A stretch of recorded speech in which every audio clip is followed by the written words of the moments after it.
بسم الله الرحمن الرحيم. يا أيها الذين آمنوا لا تقدموا بين يدي الله ورسوله واتقوا الله إن الله سميع عليم.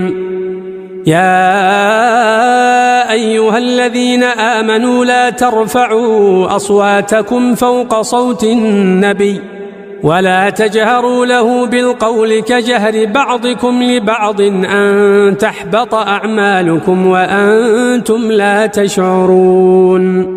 إن الذين يغضون أصواتهم عند رسول الله أولئك الذين امتحن الله قلوبهم للتقوى لهم مغفرة وأجر عظيم. إن الذين